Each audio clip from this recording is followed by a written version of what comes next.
Yeah. Whatever reason anybody gives for their involvement in this conspiracy against the enforcement of rights of American citizens, yeah, I really don't care. I mean, can you trust what they say?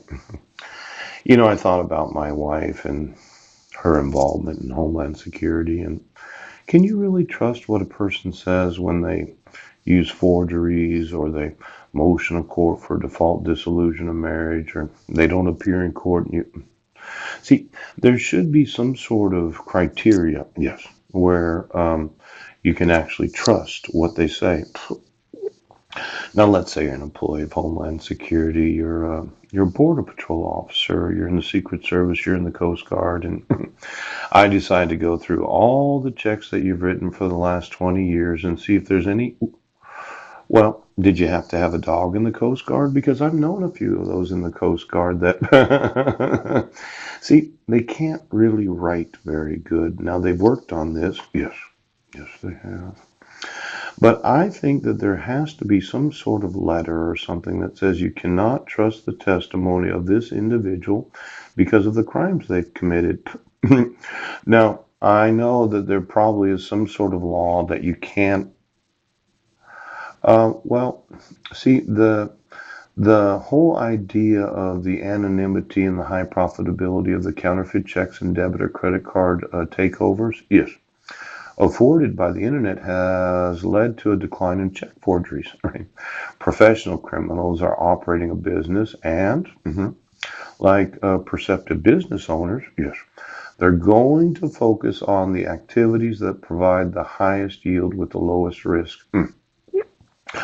See, I was watching another show yesterday about the Congo, and Christianity became the official state religion of that nation. Yeah. And they were, well, somewhat profitable in the slave trade. I mean, approximately 1.2 million individuals were sold. Yeah. It's kind of weird. See, you could say that you are the official religion of the United States. You could obligate us all to go to seminary like the Mormons do 2 hours a day before school starts. Yes. And indoctrinate us in the actual religion of the United States. Yes. While at the same time, you could go about depriving Americans of their rights because they won't go that way. Now, I looked at what religions would have the greatest propensity of brainwashing, yes, as in cults. Yes. Those that obligate you to have to go to seminary 2 hours a day. Could you get me all the Mormon seminaries and each and every Mormon official, yes, oath, badge attorney, mandatory reporter, and civil rights coordinators, as well as those in the post office, ouch, and those in Homeland Security that were obligated as a part of their religion to go to an extracurricular school activity at least 2 hours a day a week. Now, the Jews, okay, those Jewish individuals? Yes. I did some study on synagogue schools. No, I did. There are certain, well, factions, right, within that religion. Yes. Where they take you at a very young age and they make you have to do something as a condition of the religion. Could you get me?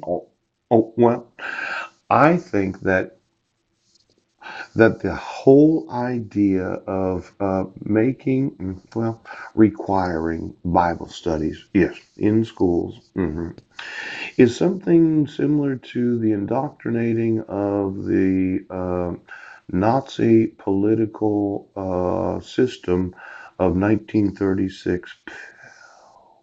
See, it's difficult. You're going to get excommunicated, kicked right out of the denomination if you don't do what we say when you're minors. There's that privilege of being a child under the age of 18 that's obligated to go to the Brennan School District. Hooch.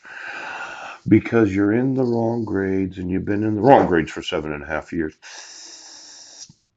Now, this custody of religion. Why don't you get me the locations of any and all special tutoring in the religion of your parents, where your parents said right now. See, I'm not one of these that would obligate my sons to have to go to a location, except for maybe youth group. Let's say I was, well, here's my thought. I'm an intercessor. Yes.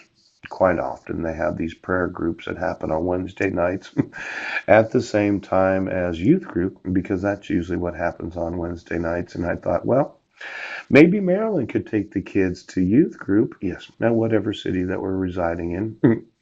I'm big on going to church on Sundays, but I'm not big.